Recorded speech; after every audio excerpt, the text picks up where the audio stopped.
ఏ మానవుడు భూమి మీద నీ స్థానం కొరకు నీ అధికారంను అడ్డుపరచలేడు, ఆటంకపరచలేడు. అది గుర్తుపెట్టుకోనండి. అది నా సొంత జీవితంలో నేను ఎరుగుతున్నాను.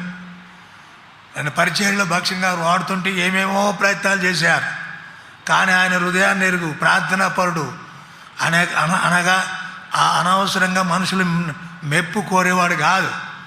అలాగే దేవుడు ఒకటి గుర్తుపెట్టుకోనండి, మన చరిత్ర ఎలాంటిదో, సాంప్రదాయం ఎలాంటిదో, సంస్కృతి ఎలాంటిదో, మనం ఏ స్థాయిలో నుండి, ఏ కులంలో నుండి, ఏ స్థితిలో నుండి వచ్చినామో ఇది చూడనే, చెప్పండి, ఇది చూడనే చూడడు. ఎవరు? గట్టిగా చెప్పండి, ఎవరు? దేవుడు. అయితే నీవు నేను మనుషులు ఏం చేస్తాం? వాడెవడు, వాని స్థితి ఏంటి, వాని పూర్వస్థితి ఏంటి, వాళ్ళ అమ్మ నాయనలు ఏంటి, వాళ్ళు ఎలాంటి వారు, వాళ్ళ తాతలు ఎలాంటి వారు, వాని బ్రతికేంటిది, ఇవన్నీ లెక్కలేసుకుంటాం.